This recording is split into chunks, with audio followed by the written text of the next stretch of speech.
ஏசப்பா பேசுறாரு. அவ்விடத்தில் சேர்ந்த பொழுது அவர் அவர்களை நோக்கி நீங்கள் சோதனைக்குட்படாதபடிக்கு ஜெபம் பண்ணுங்கள் என்கிறார். ஹல்லேலூயா.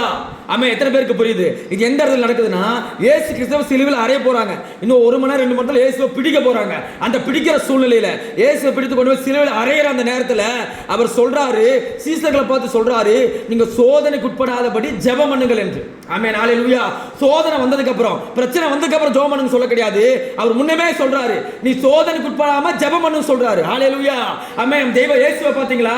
அவர் சொல்றாரு, உனக்கு பிரச்சனை வரப்போகுது, உனக்கு போராட்டம் வரப்போகுது, நீ பிரச்சனை வந்து போராட்டம் வந்ததுக்கு அப்புறம் நீ தெய்வத்தை தேடு அவன் விடுதலை பண்ண, அது அப்படி சொல்ல கிடையாது. அவர் முன்னமே சொல்றாரு, சோதனை வரக்கு முன்னே சோதனைக்கு உட்படாதபடிக்கு ஜெபம் பண்ணுங்கள் என்று. எத்தனை பேருக்கு புரியுது? உங்களுக்கு பிரச்சனை வருதா? பிரச்சனை வரக்கு முன்னாடி நீங்க ஜெபிக்கணும். எத்தனை பேருக்கு புரியுது? ஹல்லேலூயா. நீங்க ஜெபிச்சா பிரச்சனை வராது. நீங்க தெய்வத்தை தேடினா போராட்டமே வராது. ஆமென். எத்தனை பேர் ஏற்றுக்கொள்ளுங்க? கரங்களை நாமத்தை மகிமைப்படுத்துவோம். ஆமென்.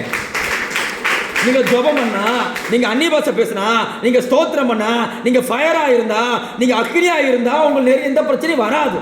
அபே நீங்க அது இல்லாத போது உங்களுக்கு தேடி பிரச்சனை வருது, அது இல்லாத போது உங்களுக்கு தேடி போராட்டம் வருது, அது இல்லாத போது பிசாசு உங்ககிட்ட வர்றான்.